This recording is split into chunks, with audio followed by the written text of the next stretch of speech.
இன்றைய தினம் அவர்களினுடைய குடும்ப வாழ்க்கை சம்பந்தமான சில தகவல்களை நாம் சொல்ல இருக்கிறோம்.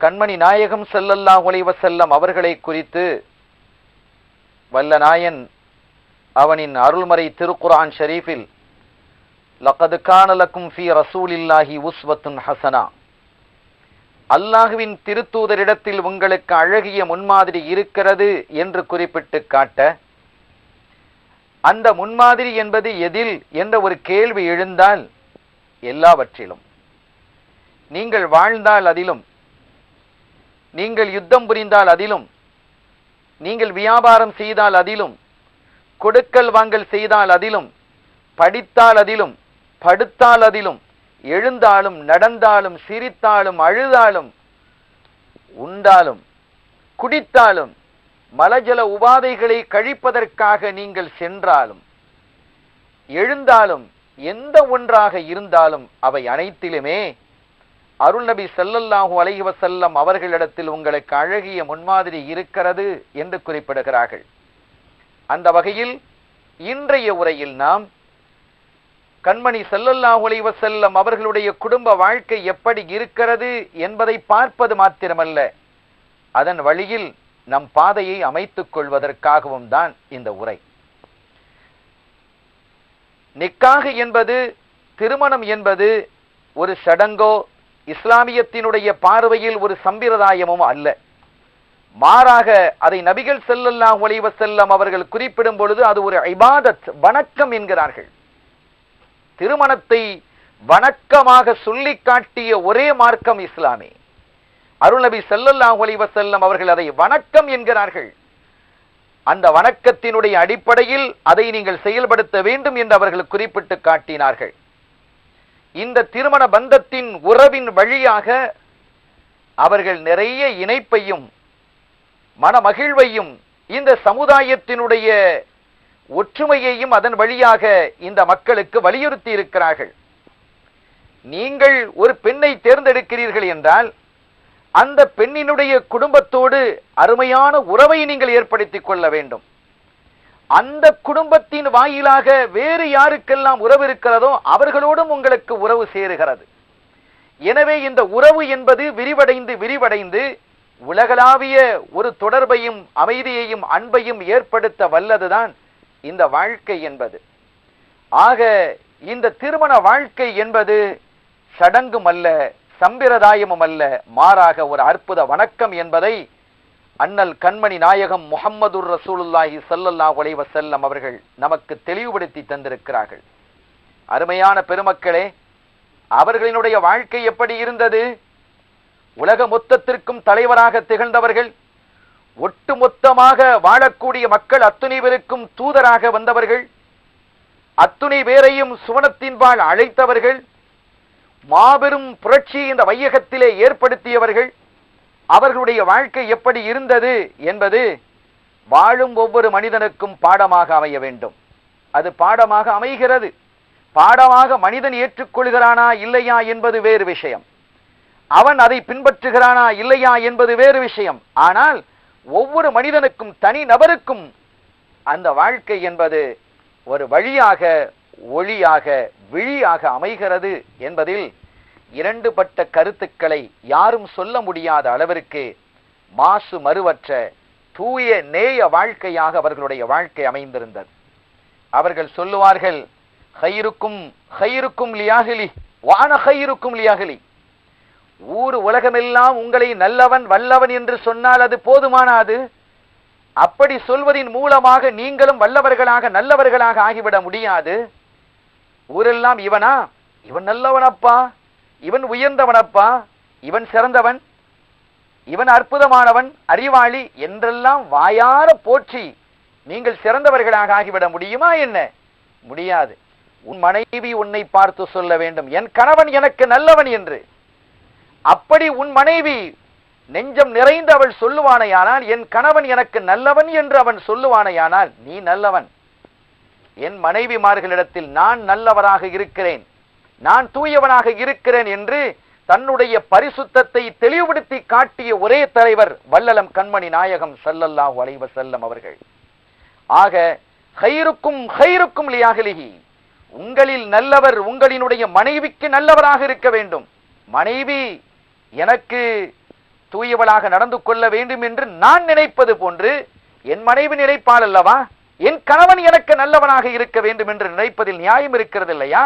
அப்படி நீங்கள் நடந்தால், அதை நீங்கள் நினைத்து செயல்பட்டால் நீங்கள் நல்லவர்கள் தான் என்று இந்த வாழ்க்கையினுடைய அர்த்தத்தை சொல்லி காட்டியவர்கள் வள்ளல் கண்மணி நாயகம் ஸல்லல்லாஹு அலைஹி வஸல்லம் அவர்கள்.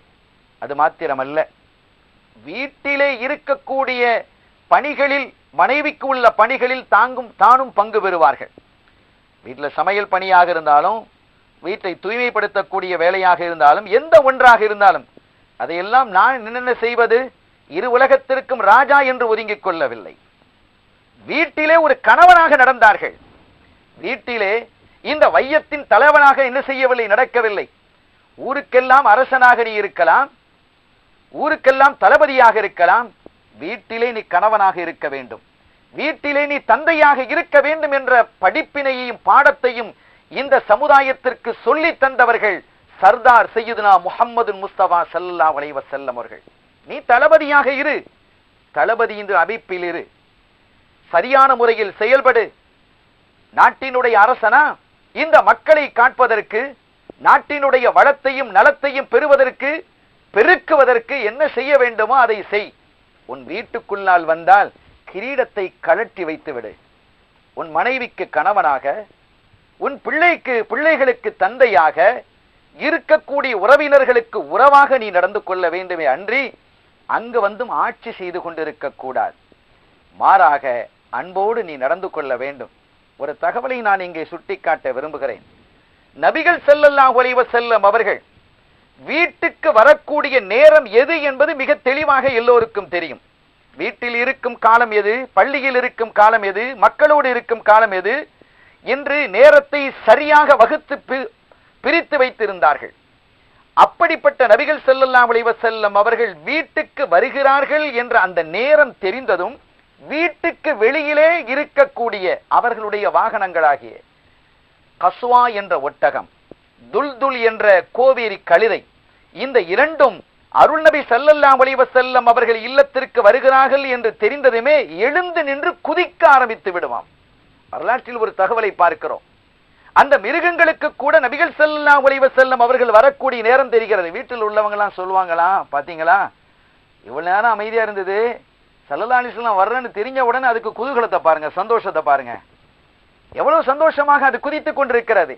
ஒட்டகமும் அந்த துல்துல் என்ற கோவேரி கழுதையும் குதிக்க ஆரம்பித்து விடும் சந்தோஷத்தில். ஏனெனில் மிருகங்களுக்கும் இரக்கம் காட்டியவர்கள் அருள் நபி ஸல்லல்லாஹு அலைஹி வஸல்லம். சின்ன ஒரு குறிப்பு, தலைப்புக்கு அப்பாற்பட்டாலும் இந்த இடத்திற்கு சொல்ல வேண்டும் என்பதற்காக. நீங்கள் ஒரு ஒட்டகத்திலோ குதிரையிலோ கோவேரி கழுதையிலோ பிரயாணம் செய்கிறீர்கள். அப்படி பிரயாணிக்கும் பொழுது எதிரிலிருந்து ஒருவர் பிரயாணித்து வருகிறார். இருவரும் நீங்கள் நின்று மிருகத்துக்கு மீது நின்று பேசிக் கொண்டு இருக்காதீர்கள், கீழே இறங்கி நின்று பேசுங்கள். அந்த நேரத்திலாவது அந்த மிருகங்களுக்கு ராகத்தை, ஓய்வை கொடுங்கள் என்றார்கள். எனவேதான் இப்படி நமது வாழ்வுக்கு கூட ஆரோக்கியத்தை தர வந்த அருள் நபி ஸல்லல்லாஹு அலைஹி வஸல்லம் அவர்கள் வருகிறார்கள் என்றதும் அந்த வருகையை எதிர்பார்த்து இந்த மிருகங்கள் கூட சந்தோஷத்தில் குதிக்க ஆரம்பித்து விடுமாம். வரலாற்றை பார்க்கிறோம் இல்லையா? ஆக வீட்டிலே உள்ளவர்களுக்கும் சந்தோஷம். சில வீடுகள் எப்படி இருக்கிறது, தந்தை வருகிறார் என்றால் வீடு மயான அமைதியாக ஆகிவிடும். பெட்டி பாம்பாக ஒடுங்கி போயிருப்பார்கள். மனைவி நடுங்கிக் கொண்டிருப்பாள். என்ன சொல்லுவாரோ, ஏது சொல்லுவாரோ, பிள்ளைகள் எல்லாம் பயந்து நடுங்கிக் கொண்டு இருக்கும். ஒரு சர்வாதிகாரி வருவது போன்று. அப்படி இருக்கக்கூடாது. வீட்டிலே தோழமையோடு நடந்து கொள்ளுங்கள் என்பதற்கு சான்றாக அமைந்ததெல்லாம் அன்னலம் கண்மணி நாயகம் ஸல்லல்லாஹு அலைஹி வஸல்லம் அவர்களினுடைய அருள் வாழ்க்கை. எவ்வளவு அன்பாக நடந்து கொண்டிருக்கிறார்கள். தன் மனைவியிடத்திலே உட்கார்ந்து சொல்லுவாங்க ஸல்லல்லாஹு அலைஹி வஸல்லம், கல்லிமி யா ஆயிஷா, ஆயிஷா பேசுங்களேன் என்பார்கள். இன்று எத்தனையோ வீடுகளில் மனைவி பேசாமல் இருந்தால் நன்றாக இருக்குமே என்று மனிதன் கருதுகிறான். அப்படிப்பட்ட ஒரு கால சூழல். பேசு என்றால் எதை பேசுவாளோ என்று பயப்படுகிறான். ஆனால் அங்கே எப்படி இருந்தது வாழ்க்கையினுடைய தரத்தை நபிகள் ஸல்லல்லாஹு அலைஹி வஸல்லம் அவர்கள் எப்படி அமைத்து வைத்திருந்தார்கள். கல்லிமி ஆயிஷா, ஆயிஷா பேசுங்கள் என்றார்கள். அப்படி பேசினால் ஆயிஷா ரலியல்லாஹு தஆலா அன்ஹா அவர்கள் என்ன பேசுவார்கள், என்ன பேச வேண்டும் என்று கற்றுக் கொடுத்தவர்களும் அவர்கள் அல்லவா? வரையறை தவறி பேசுபவர்களும் அல்ல, வரம்பு மீறி பேசுபவர்களும் அல்ல. அப்படிப்பட்ட ஒரு பண்பாட்டை இந்த சமுதாயத்திற்கு வழங்கி பக்குவப்படுத்தியவர்கள் அருள் நபி ஸல்லல்லாஹு அலைஹி வஸல்லம் அவர்கள். எனவேதான் மனைவியை பார்த்து பேசுவாங்க, ஆயிஷா பேசுங்க அப்படின்னு என்ன செய்வாங்க, சொல்லுவார்கள். அதே மாதிரி இன்னொன்றையும் சொன்னார்கள், லா தத்ரிபு இமா அல்லாஹ், உங்களினுடைய மனைவிமார்களை நீங்கள் அடிக்காதீர்கள். யார் தன்னுடைய மனைவியை நோக்கி கை நீட்டுகிறானோ அவன் நல்லவன் இல்லை என்றார்கள். நீ நல்லவன் என்று சொல்லுவதும் உன் மனைவிதான். ஸல்லல்லாஹு அலைஹி சொல்றாங்க, எல்லா திருமண குத்பாவிலும் திருமண உரைகளிலும் அரபுகளிலும் சில சமயங்கள் தமிழிலும் சொல்லப்படக்கூடிய ஒரு செய்தி, ஹைருக்கும் ஹைருக்கும் லியாஹ்லி, ஆரம்பத்தில் நாம சொன்னது, உங்களை நல்லவன் என்று உங்கள் மனைவி சொல்ல வேண்டும், அவள் அடையாளப்படுத்த வேண்டும். என் கணவன் எனக்கு நல்லவன் என்று அவன் அடையாளப்படுத்த வேண்டும். அதே போன்று நீ கெட்டவன் என்பதற்கு அடையாளப்படுத்துவதும் அவள்தான். எப்படி? நீ அவளை கை நீட்டினால் நீ நல்லவன் இல்லை என்கிறார்கள் அன்னலம் கண்மணி முஹம்மதுர் ரசூலுல்லாஹி ஸல்லல்லாஹு அலைஹி வஸல்லம். இன்னொன்னு சொன்னாங்க, மன் கான மின்கும் முஸ்தக்மிலன் பில் ஈமானி அஹ்ஸனுஹும் குலுகன் வ அல்தஃபுஹும் பி அஹ்லி, உங்களில் ஈமானால் உண்மையான மூமின், உண்மையான முஸ்லிம் என்ற அடிப்படையில் பூரணமானவர் யார் தெரியுமா? நல்ல மூமின் யார் தெரியுமா? நல்ல முஸ்லிம் யார் தெரியுமா? நிறைவான முஸ்லிம், நிறைவான மூமின் யார் தெரியுமா? குணத்தால் அழகானவன். குணத்தால் அழகானவன். பணம் பதவி நிறைய இருக்கலாம், ஆனால் மக்களோடு பழகுவது கனிவோடு, பரிவோடு, பாசத்தோடு, நேசத்தோடு பழகுவதுதான். அப்படி பழகுவதுதான் ஈமானில் பூரணமாக இருக்க முடியும் என்கிறார்கள். அது மாத்திரமல்ல, அது மட்டுமல்ல, வஅல்தஃபுஹும் பிஅஹ்லி, தன்னுடைய குடும்பத்தில் மென்மையானவன் என்கிறார்கள். குடும்ப விஷயத்தில் மென்மையாக நடந்து கொள்பவன். மனைவி ஒரு தவறை செய்துவிட்டால் என்றால் அதை திருத்துவதும் கூட இஸ்தௌசு பின் நிசாஇ கைரா, மென்மையாக நீங்கள் எடுத்து கொஞ்சம் கொஞ்சமாக நீங்கள் சொல்லுங்கள், அவளை மென்மைப்படுத்துங்கள். ஒரே அடியாக அவள் வளைந்த இளம்பிலிருந்து படைக்கப்பட்டவள், அதை நிமிர்த்த வேண்டும் நீங்கள் என்று நினைத்தால் ஒடித்து விடுவீர்கள். ஆகவே மென்மையாக அவர்களுக்கு எடுத்து சொல்ல வேண்டும். அவர்களிடத்திலும் குழந்தைகளிடத்திலும் மென்மையாக எவர் நடந்து கொள்கிறாரோ அவர்தான் ஈமானில் பூரணமானவர் என்று கண்மணி நாயகம் ஸல்லல்லாஹு அலைஹி வஸல்லம் அவர்கள் குறிப்பிட்டு காட்டினார்கள். அப்துல்லாஹ் இப்னு அம்ர் இப்னு ஆஸ் ரலியல்லாஹு தஆலா அன்ஹு ஒரு சிறந்த சஹாபி. அவர்கள் ஒரு முடிவு செய்கிறார்கள். எப்படி முடிவு செய்கிறார்கள்? இறைவனை நெருங்க வேண்டும், இறைவனை நெருங்க வேண்டும், இறைவனுடைய நெருக்கத்தை பெற வேண்டும், அவனுடைய அருளையும் பொருத்தத்தையும் பெற வேண்டும். இதற்கு என்ன செய்வது? இரவெல்லாம் நின்று வணங்குவது, பகலெல்லாம் நோன்பு நோற்பது, கல்யாணம் முடிப்பது இல்லை. திருமணம் முடித்தால் மனைவிக்கு செய்ய வேண்டிய கடமைகள் என்று இருக்கிறது. அதனால் இறைவனை வணங்கக்கூடிய அந்த வணக்கத்தில் குறைபாடு ஏற்பட்டு போய்விடுகிறது. சாப்பிட்டுக் கொண்டிருந்தால் தூக்கம் அதிகமாக வந்துவிடும். எனவே இரவிலே நின்று தொழ முடியாமல் போய்விடும். ஆகவே பகலிலே நோன்பு நோற்று இரவிலே நின்று வணங்கி திருமணமும் முடிக்காமல் ஒதுங்கி இருந்து விடுவதுதான் இறைவனை நெருங்குவதற்கு வழி என்று முடிவு செய்து தன்னுடைய நண்பர்களிடத்திலே சொல்கிறார்கள். தகவல் ஸல்லல்லாஹு அலைஹி வஸல்லம் அவர்களுக்கு சொல்லப்படுகிறது. அப்துல்லாஹ் இப்னு அம்ர் இப்னு ஆஸ் ரலியல்லாஹு தஆலா அன்ஹு அவர்களை நபிகள் ஸல்லல்லாஹு அலைஹி வஸல்லம் அவர்கள் அழைக்கிறார்கள். அல முஹ்பர் அப்துல்லாஹ், அப்துல்லாஹ், எனக்கு ஒரு செய்தி சொல்லப்பட்டது, அது உண்மையா? என்ன நாயகமே? அன்னக தஸூமு நஹாரன் வ தகூமு லைலா, பகலெல்லாம் நோன்பு பிடித்து இரவெல்லாம் நின்று வணங்குவதாக நீங்கள் முடிவு செய்திருக்கிறீர்களா? திருமணம் முடிப்பது இல்லை என்று நீங்கள் முடிவு செய்திருப்பதாகவும் எனக்கு ஒரு தகவல் வந்ததே, அந்த தகவல் சரியா என்று கேட்கிறார்கள். வரும் தகவலை அப்படியே ஏற்றுக்கொள்பவர்கள் அல்ல, அது சரியா என்பதையும் பார்க்க வேண்டும். இது வேறு ஒரு தலைப்பில் பேசப்பட வேண்டியது. ஆக இந்த தகவல் உண்மையா என்று கேட்டபோது, நாம் யா ரசூலல்லாஹ், உங்களுக்கு கிடைத்த, என்னை பற்றி கிடைத்த தகவல் சரியானதுதான் நாயகமே. லா தஃஅல், அப்படி செய்யாதீங்க அப்படிங்கிறாங்க ஸல்லல்லாஹு அலைஹி வஸல்லம். அப்படி செய்யக்கூடாது. ஏன் நாயகமே? என்னை பாருங்கள், இரவில் ஒரு பகுதியில் நின்று வணங்குகிறேன் என்றால் இன்னொரு பகுதியில் படுத்து தூங்குகிறேன். சில சமயங்களில் நோன்பு பிடிக்கிறேன் என்றால் சில சமயங்களில் நோன்பு இல்லாமலும் இருக்கிறேன். சாப்பிடவும் செய்கிறேன். பெண்களை திருமணம் முடிக்கவும் செய்கிறேன். இதுதான் வாழ்க்கை, இதுதான் வணக்கம். இப்படித்தான் இருக்க வேண்டுமே தவிர திருமணம் முடிக்க கூடாது என்று நீங்கள் ஒதுங்கிக் கொள்வதன் மூலமாக இறைவனை அன்பித்து விட முடியும் என்று நீங்கள் நினைத்தீர்கள் அல்லவா? அது தவறு. திருமணத்தின் மூலமாகத்தான் இறைவனை அன்பிக்க முடியும் என்று இதன் வாயிலாக போதித்தார்கள். எனவே திருமணம் என்பது, நிக்காஹ் என்பது ஒரு உயர்ந்த இபாதத் வணக்கம் என்பதை இங்கே சுட்டிக்காட்டி அந்த வணக்கத்தை பேணுதலாக செய்ய வேண்டும் என்றும் அவர்கள் சொன்னார்கள். ஒரு அருமையான ஒரு தகவல். ஒரு நாள் இரவு நடுநிசி, இளம் மனைவி ஆயிஷா நாயகி ரலியல்லாஹு தஆலா அன்ஹா அவர்களோடு இருக்கக்கூடிய நேரம், இறைவனை வணங்க வேண்டும், தொழ வேண்டும் என்ற ஆசையின் உந்துதல் கண்மணி ஸல்லல்லாஹு அலைஹி வஸல்லம் அவர்களுடைய இதயத்தில் அலையா எழுகிறது. ஆயிஷா அவர்களை பார்த்து கேட்கிறார்கள், தஐனி யா ஆயிஷா உரீது அன் அத்தஅப்புத ரப்பி. ஆயிஷா, எனக்கு கொஞ்சம் அனுமதி வழங்குங்கள், நான் என் ரப்பை, என் இறைவனை வணங்க விருப்பப்படுகிறேன். எந்த ஒரு சமயத்திலாவது இப்படி ஒரு வார்த்தை சொல்லப்பட்டிருக்குமா சமய தலைவர்களால்? என்ன அற்புதம்! ஆயிஷா, எனக்கு அனுமதி வழங்குங்கள், நான் என்னுடைய ரப்பை வணங்க விருப்பப்படுகிறேன். இறைவனை வணங்குவதற்கு மனைவியிடத்தில் அனுமதியா? அதுவும் ஒரு இறை தூதர் கேட்க வேண்டிய அவசியமா? இறை தூதரே தன்னுடைய மனைவியிடத்தில் இறைவனை வணங்குவதற்கு அனுமதி கேட்கிறார்கள் என்றால் ஆச்சரியமாக இல்லை? அதுதான் இஸ்லாம். என்ன ஆச்சரியம் இது? என்ன காரணம் இது?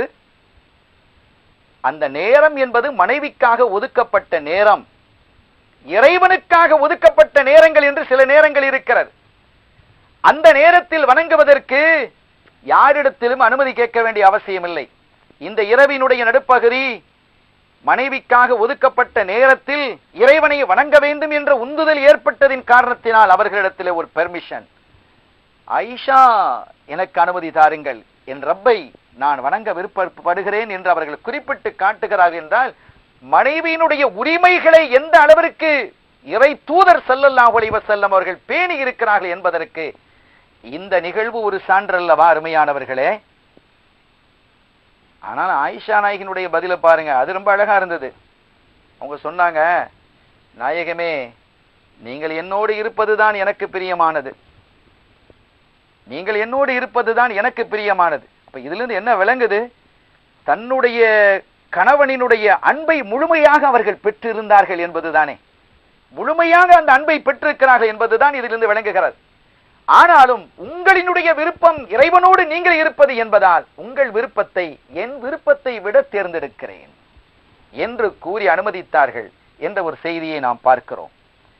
கண்ணியத்திற்குரியவர்களே, முந்திய மனைவி அன்னை ஹதீஜா ரலியல்லாஹு தஆலா அன்ஹா அவர்கள் வஃபாத்தானதற்கு பிறகு, மரணித்ததற்கு பிறகு, ஏதாவது ஒரு வீட்டிலே ஒரு விசேஷம் நடந்தாலும் கூட ஸல்லல்லாஹு அலைஹி வஸல்லம் சொல்வாங்க, ஹதீஜா நாயகியினுடைய என்னுடைய அருமை மனைவி, மூத்த முதல் மனைவி, அவருடைய தோழிகளுக்கெல்லாம் இந்த உணவை நீங்கள் அன்பளிப்பை கொடுங்கள். ஒரு ஆடு அறுக்கப்பட்டால் அதனுடைய இறைச்சியை எல்லாம் பங்கு வைத்து அவர்களுடைய தோழிகளுக்கு கொடுத்து விடுங்கள் என்பார்கள். மரணித்ததற்கு பிறகு மனைவி போய்விட்டார் என்று சும்மா இருக்கவில்லை. மனைவி யாரை நேசித்தாலோ அந்த நேசம் அவர்களுடைய உள்ளத்திலும் இருந்தது.